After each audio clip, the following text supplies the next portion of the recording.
Olá, pessoal! Eu sou a professora Gerlane Silva, sou negra e hoje estou usando camisa rendada e calça jeans.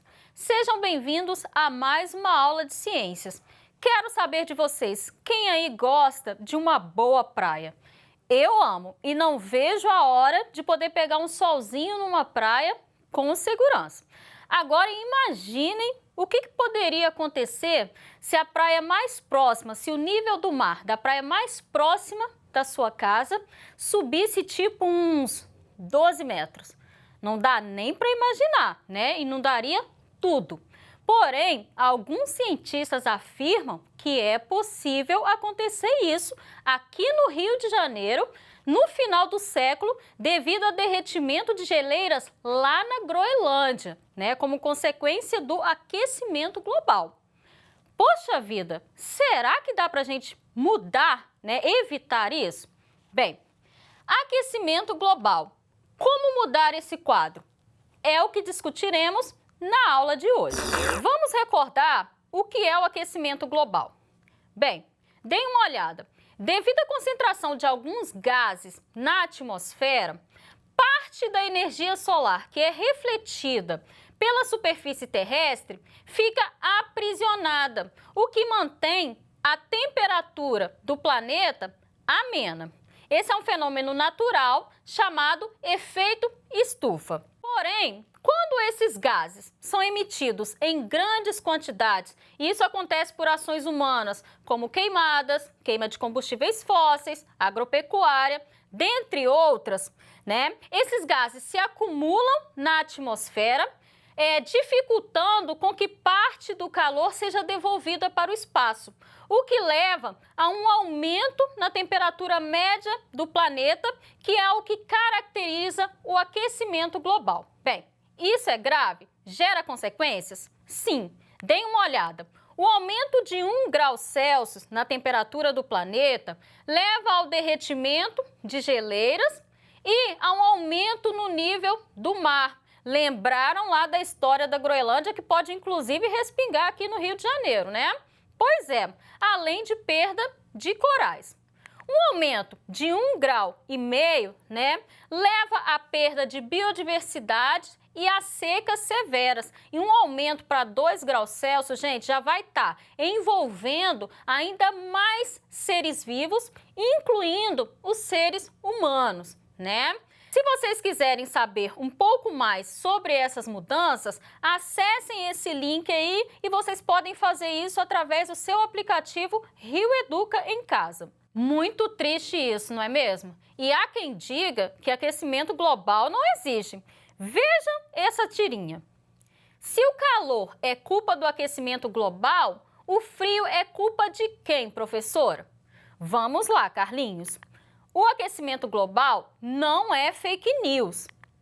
O que acontece é que existe uma corrente de jato, né, que é um fluxo de vento constante na atmosfera, que normalmente segura a massa de ar polar, essa massa de ar frio.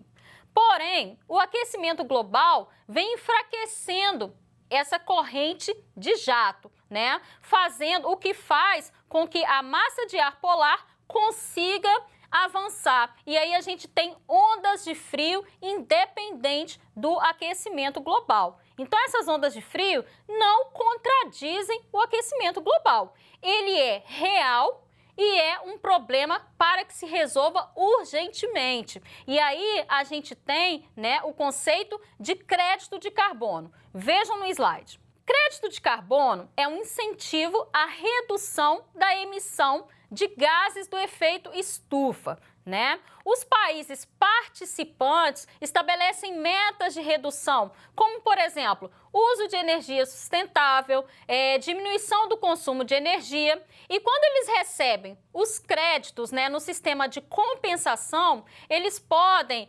comercializar esses créditos com países ou empresas que não atingiram a sua meta. O importante aí são os esforços para a redução desses gases no planeta, independente das fronteiras políticas. Mas afinal, quem são esses gases, né? Vocês devem recordar que os principais gases do efeito estufa são o gás carbônico, clorofluorcarbonetos, metano e o óxido nitroso. Parte desses gases são produzidos em processos naturais, como respiração, decomposição, ação de micro-organismos e queimadas naturais, né? Porém, eles têm a sua emissão aumentada por atividades humanas, né? Como queimadas, desmatamento, indústrias, uso de automóveis, agropecuária, dentre outras ações.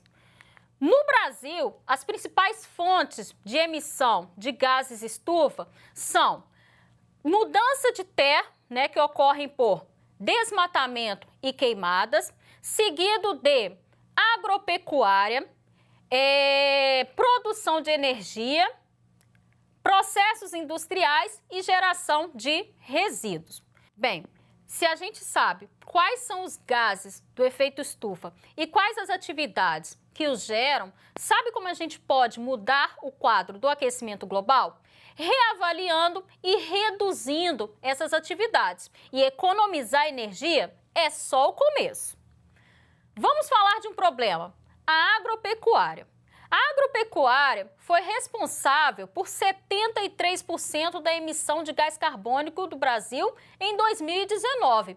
E por trás dessa atividade se escondem outras que contribuem absurdamente para a emissão de gases estufa, como desmatamento, queimadas, uso de pesticidas e fertilizantes e manejos de gado. Veja como o desmatamento contribui para a alteração do clima. A principal fonte de carbono no Brasil são as queimadas.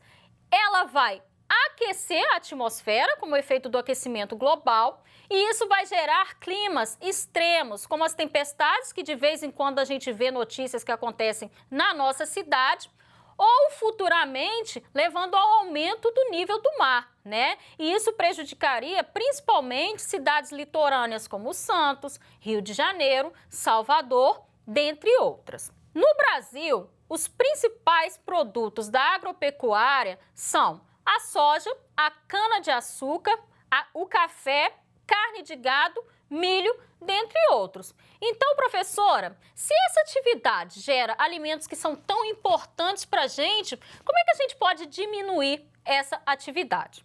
Bem, a notícia boa é que dá para produzir comida saudável de modo justo, sem o veneno contido nos pesticidas e fertilizantes e cuidando das pessoas.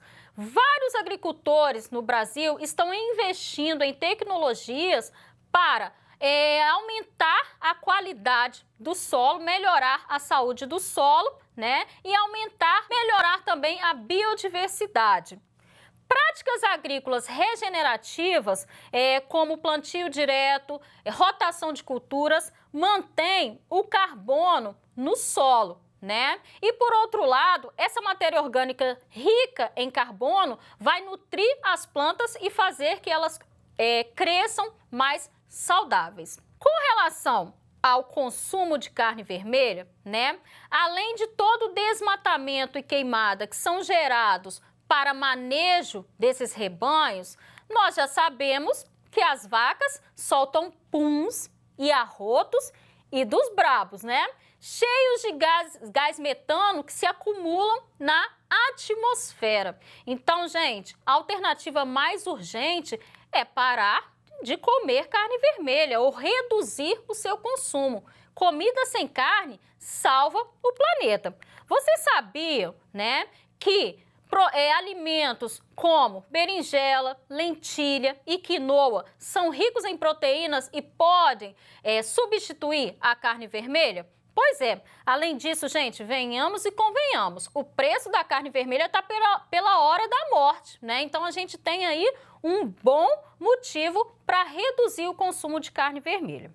A verdade é que o desmatamento para carne e soja dobrou no Brasil em um ano, né? E isso coloca em risco as metas climáticas do nosso país. Vamos calcular, né, os benefícios, os serviços ambientais prestados pelas árvores, mitigação ou processamento da poluição, aumento do escoamento de água pluvial, além do sequestro e armazenamento de carbono. É isso mesmo, pessoal. A madeira vem do ar. Estima-se que cada quilo de árvore é 1 quilo a menos de carbono na atmosfera. Então, galera, partiu plantar árvores para melhorar o planeta. Veja como é fácil. Vocês vão escolher um local, já pensando, né, no quanto aquela árvore vai se desenvolver, abrir um berço, um buraco, plantar aquela muda, né, completar com terra e não se esquecer de regar. E como, né, eu preciso dar o exemplo, a gente já vai começar a colocar a mão na massa agora. Vamos plantar sementes de mamão. Separem aí sementes de mamão, terra e um vaso. Retirem as sementes, vocês vão lavá-las e colocar para secar. Vocês vão deixar secar até ficar desse jeito. Vocês podem colocar no sol para isso acontecer. Agora, é só colocar terra no vaso.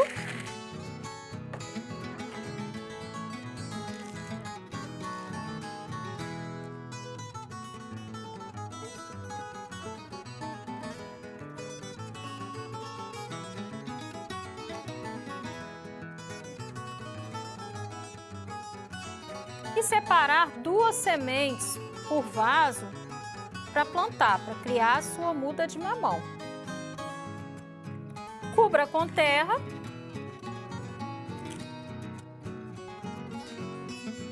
E não se esqueçam de regar.